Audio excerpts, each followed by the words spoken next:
Oh. There's a minister in Waco, Texas several years ago. I won't give you his name because I don't want to embarrass him on this album. But he's what you call a rather enthusiastic kind of preacher. Methodists aren't accustomed to this. They rarely ever get enough preaching to sweat through. You know, just kind of hang in there and be sociable, wear organdy gloves, and things like that.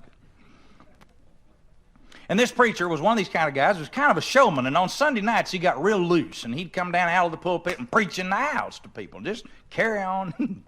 And I remember one Sunday night he got out in the aisle, and he was just letting somebody have it, and he says, in this 2 Peter 3:2 says, and he went blank, couldn't remember the verse.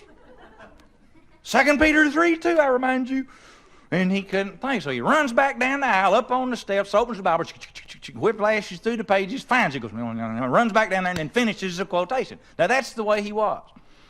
Well, I went to Baylor University in Waco, and the students used to just turn out in droves to go down there on Sunday night because this guy would just turn the place into kind of a wild circus. And you never knew what would happen next, but it was kind of crazy. One Sunday night, just before the evening service, a lady came back to his study who was one of his members. And she called him by name, and she said, my brother is here from Ohio, and he's pastor of a church there. And I just thought perhaps you might like to know that he's in the service. And the pastor, with a marvelous, booming, go-get-em kind of voice, said, wonderful. Said, I think I should call on him for prayer this evening. Would he be willing to do that? Well, yes, he'd be pleased to, I'm sure. He said, good. So he gets the fellow's name down. And in the service comes out, and he says, we're so pleased tonight to have worshiping with us from Ohio. Brother such and such. Call the man by name, and he says, at this time, I'd like to ask him to lead us to the throne of grace in a word of prayer. Bowed his head. Well, unbeknownst to this pastor, the visiting preacher was a Pentecostal holiness in high gear type. And the minute he was called on for prayer, he grabbed the pew in front of him and half launched himself in prayer. Oh, God, we thank you, and just off and running. Well, the church was used to the pastor being kind of an unusual type, but they weren't used to this enthusiasm. And I mean, he was off and running. Oh, God, one of these mornings we're going to wake up and look outside, and it's going to be darkness. Well, the pastor sort of, caught fire with this old boy, and he says, oh, yes. And the fellow says, we're going to call Hong Kong, China.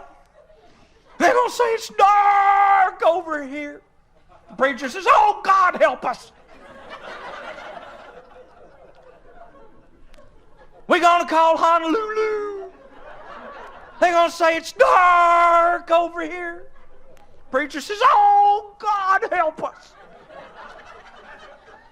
We're going to call San Francisco.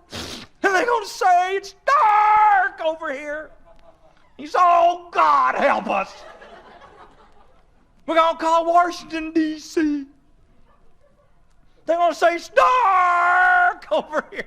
So, oh, God, what a phone bill.